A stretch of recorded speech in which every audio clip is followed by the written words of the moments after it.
Welcome to WOW, the Woman of the Week podcast series by PharmaVoice. This episode was made possible by a sponsorship from 81QD. For more information on 81QD, please visit 81QD.com. In this episode, Taryn Grome, editor-in-chief of PharmaVoice magazine, meets with Gail Moore, director, global patient advocacy at Horizon Pharma.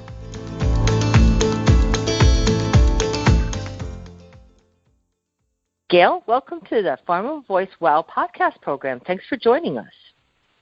Thanks for having me today, Taryn. I'm pleased to be here, and hello to all your listeners out there. We got to know a little bit about each other during the PharmaVoice 100 last year, so I'm a little bit familiar with your story, but I'd love to hear you tell your story to our listeners. So as a patient with a rare disease and a parent to children living with rare diseases, your role as Director of Global Patient Advocacy at Horizon Pharma is not merely just a job. It's a passion and a mission. Tell us about your journey as a caregiver and as a patient.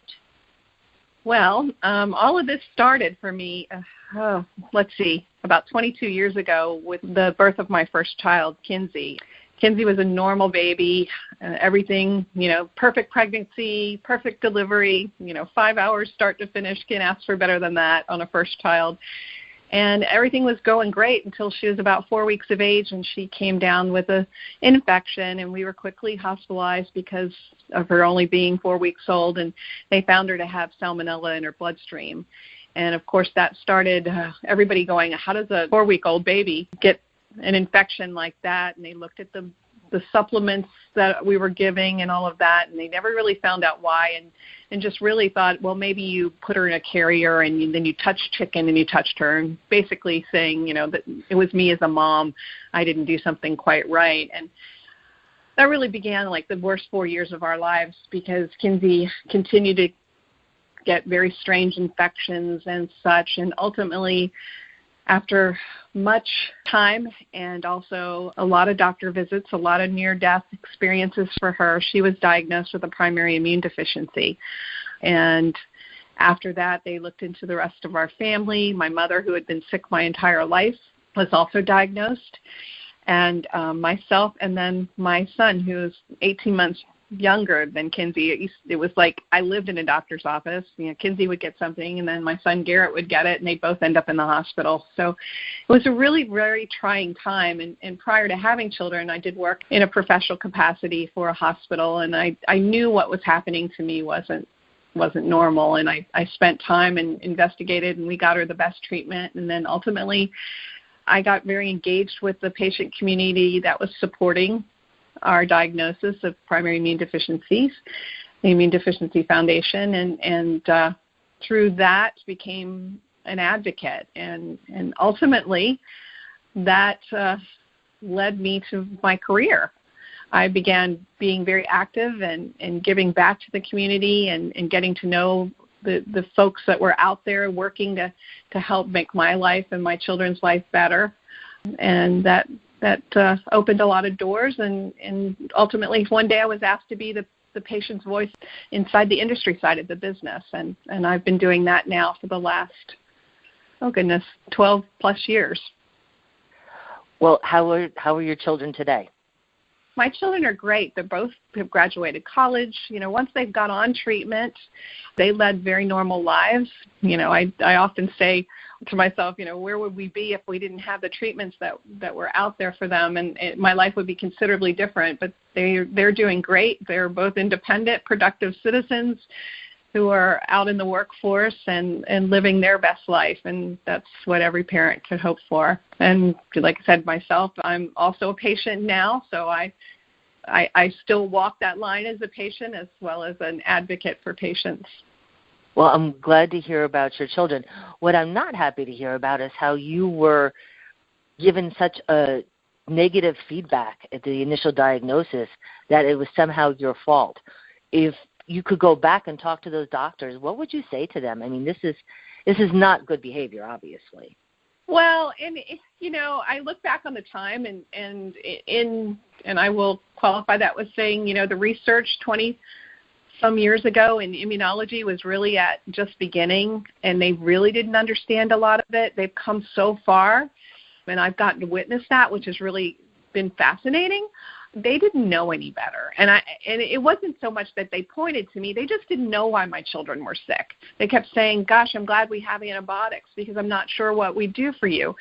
You know, in the realm of immune deficiencies in particular, at that time, everyone knew of like the boy in the bubble, which is severe combined immune deficiencies, but they didn't know about all of the other diagnoses that now they've identified since then. When I started, they only knew of 80 different diagnoses that fell under that umbrella of primary immune deficiency, and now there's over 350 that have been discovered and now are listed diagnoses for patients that have these reoccurring infections. So I give them kind of a break on that because you don't know what you don't know, and they didn't intend to make me feel bad. But as a mom, when you think, you know, well, what could I have done different? You naturally go there, and it was like, well, that's the only thing we can think of because we really don't understand why your child would have a bacteria infection with salmonella if it wasn't from some sort of.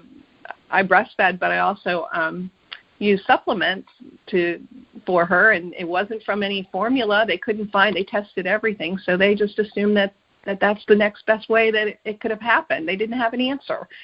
I think now they would look at that completely differently. Let's hope so. And is it somebody who's actively involved in the rare disease space, that's just still an issue where it's so many of those rare diseases are just undiagnosed because the information isn't available. Is education the answer for doctors who just can't figure it out? How do we change that dynamic for parents who get that devastating news that there's something wrong with their child and they just can't figure out what it is? I would always lean maybe towards the parents and just say, learn everything you can about the condition or what's going on. If they don't have an answer yet, keep coming back, keep looking, become your own best healthcare advocate.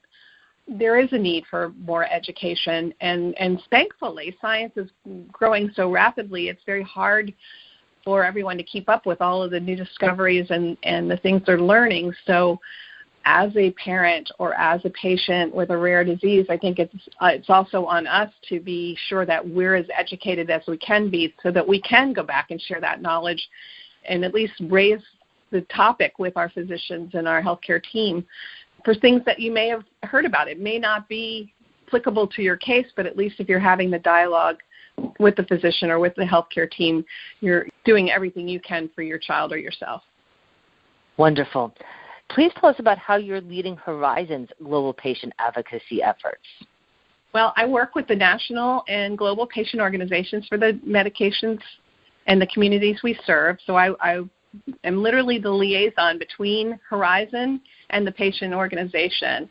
I represent their voice internally. I educate both internal and external stakeholders about these diseases. And then I look for opportunities to collaborate to benefit the community in general. So I think I have the best job in the world because I really get to give back and really represent patients' voices within our company and also in the community itself. Working in the rare disease space, it's filled with stories of inspiration. It's also filled with stories of sadness. But let's talk about some of those more inspirational moments. What are some of your most memorable successes and some of your most memorable moments that you've had with the organizations you've been involved with? Well, gosh, after my daughter was diagnosed and our life settled down, we began, to have the life that I expected to have once I had children. I wanted to give back. And at the time, there wasn't a lot of opportunities for patients with primary immune deficiencies to get together. 20 years ago. It's changed a lot now, thankfully, but I wanted to really bring these families together. So I started a retreat program with the organization and did everything from raise the funds to pick the menu and got doctors to volunteer their time to come out and bring these families together in a location that was out of the beaten path. We literally, that's why we called it a retreat. They were, camp retreat-like facilities, and we bring them together. The patients themselves would either meet other patients, if they were adult patients, or if they were children, they met other children. And that was, for many of them, the very first time they got to be with someone else who was dealing with the same things they were dealing with. And those moments were probably the most memorable.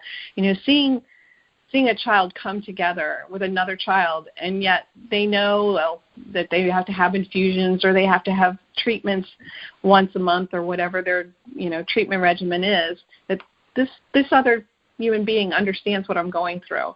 And they created, it was like an instant bond, and you could see it in their eyes. It was what fueled me to continue to do more and more and more. It was seeing that in their eyes, and that they developed these friendships. And what's really neat now is that a lot of those kids I now have seen and grown up, because I still am active in that community, they still have those friendships, and they still have those contacts and support that they found from 15, 20 years ago, meeting at a retreat in a location out in the boondocks, as they used to say. And they've a lot of them have become advocates of their own in the disease state. So it's memorable to me to see that I've helped folks pass on that torch, get more of a passion as they've grown into their own adulthood and become more engaged in their disease and their condition. That's wonderful. Those are great memories, and that's a very telling story. Thank you so much for sharing. We talked a little bit before about the need for more education, but what other areas of the healthcare system do you think need to be improved for rare disease patients? When I think about this question, the thing that pops up in my head first and foremost is communication. Many of these patients with rare diseases, they have numerous physicians and, have a large healthcare team, and oftentimes they don't communicate together and as well as they could. And these practitioners have a limited insight into what's really going on with the entire patient picture. And I think that can lead to some care assumptions. Maybe the GP thinks that the infectious disease is taking care of that, and the infectious disease doctor thinks that, well, that really falls in the GP's area. And so there's that. Really having a team that's cohesive and working together and communicating is an area I think that needs improvement. There's likelihood that there's some gaps. And then also there's probably some duplications of efforts, even maybe testing that, the patient may not know that they're getting an additional blood test that they've had at their other doctors a month beforehand. So I think communication is key. And then the second area I believe needs some improvement is in the area of access to treatment. And primarily what I mean by that is the pre-certification process that many patients have to go through to receive their medications. It's very cumbersome, and it's very involved, and it's involved not only for the patient but also for the physician or the healthcare team, and oftentimes it delays treatment considerably. So, shortening that time from the time that they're prescribed the treatment, I think is really important, and getting the patients the treatments they need as quickly as possibly without having so many steps and so much paperwork and so many things you have to do to make that happen. What role do you see is the future for patient advocate organizations? There are companies like yours who are really doing tremendous work in the drug development space, but you work a lot with those patient advocacy groups. What is their role going to look like in the future?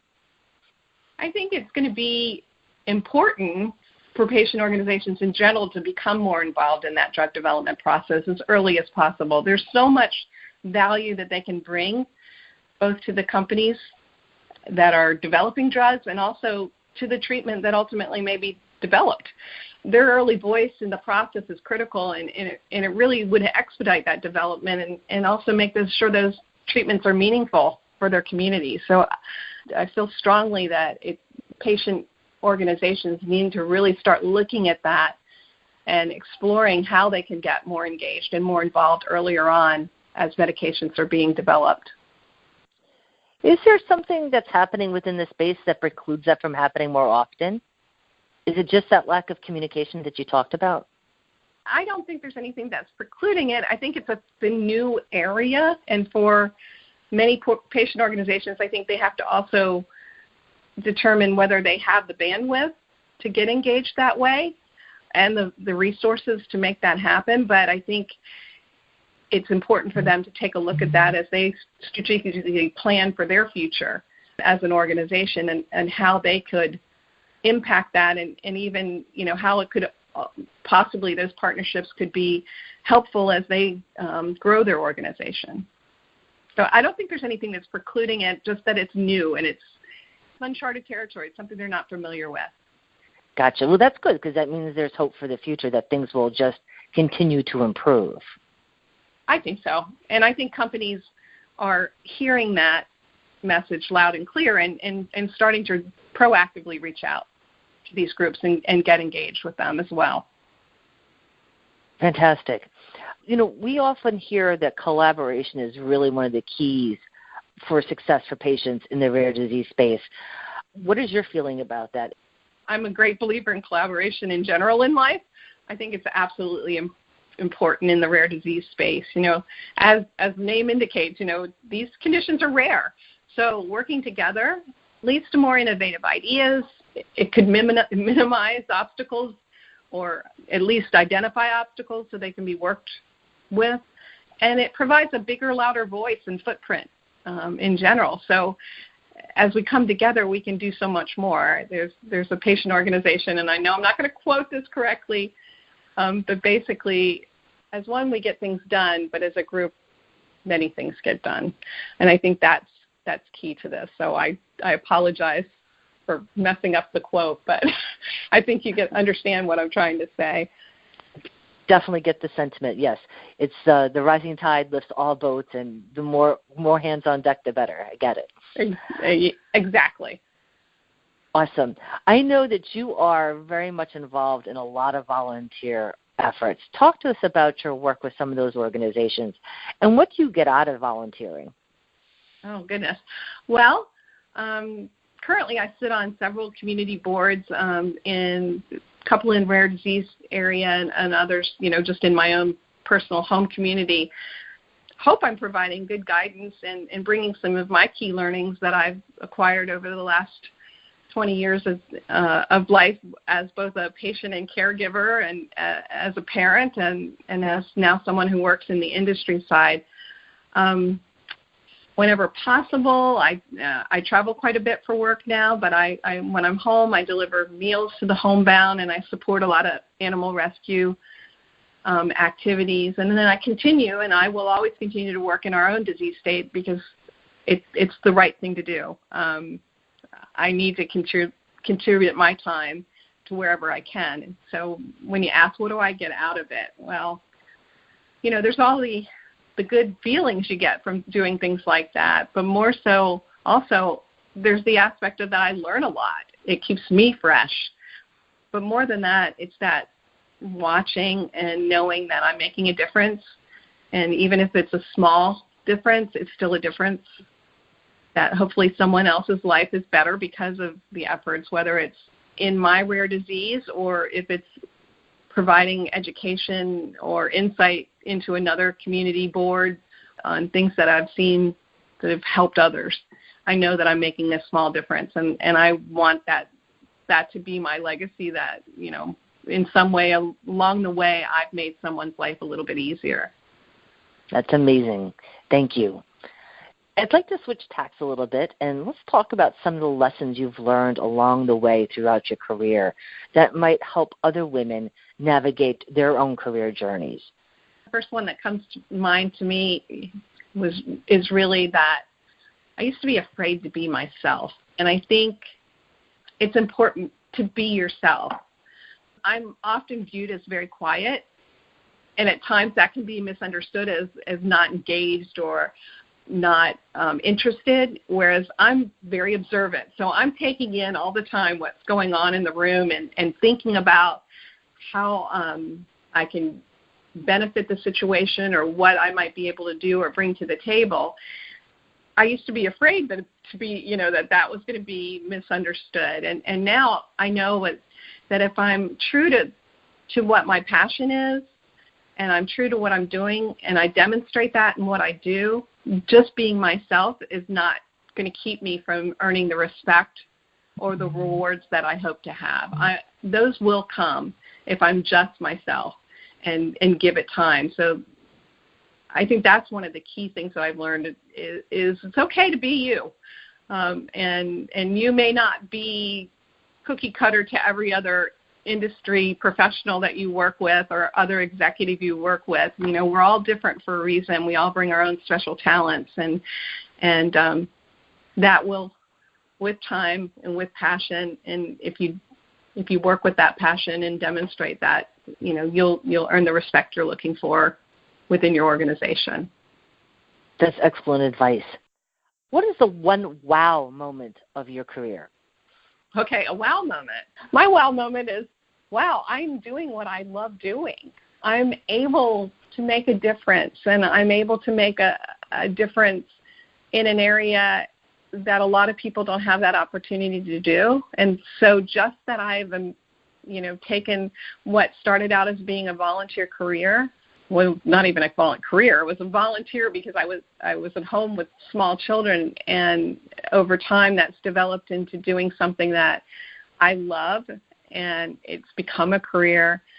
That's kind of wow to me, because I look back and I'm like, how did this all happen? You know, I'm kind of wowed by the fact that it all happened, and it has, and I'm so fortunate, and I'm very thankful and grateful for what I get to do every day, because I know that I'm making a difference.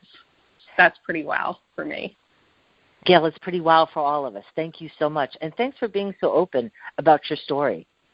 It's important to be open about it. There's things that I've experienced and that maybe one little thing will help somebody else. So I gave you the very short version. I could go into a whole half an hour version of our journey to being diagnosed and such, but it's important to be able to share that information, and hopefully it will help somebody else. So I'm very open to sharing. Well, thanks for that. And hopefully if our listeners have questions, they can reach out to you. So we encourage them to do so. Absolutely. You talked a little bit about being yourself, and that's one of the lessons you've learned. If you were able to go back and give a piece of advice to your younger self, would it be to be yourself all along, or is there another piece of advice you would give to your younger self? I think I would add to be brave and take chances. For many years, I didn't, push my comfort, my boundaries, so to speak, but as I've matured, I've taken some chances. Some ended up very good for me, and some not so good. But from each one, every time I stepped out of my comfort zone, I've learned something, and I've learned so much about whether it's something professional or whether it's more something about myself. It's really provided a lot of growth for me in so many ways, both professionally and personally. Wonderful. And I want to thank you so much again for being part of our WOW podcast series. Well, thank you so much for having me. I'm very honored to be a part of it, and I appreciate what you're doing. This is great. Thank you for listening to this episode of WOW, the Woman of the Week podcast series. And thanks again to 81QD for sponsoring this program.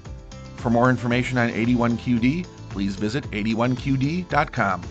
We also encourage you to listen to additional episodes at pharmavoice.com/wow. This 2019 program is copyrighted by PharmaLinks LLC.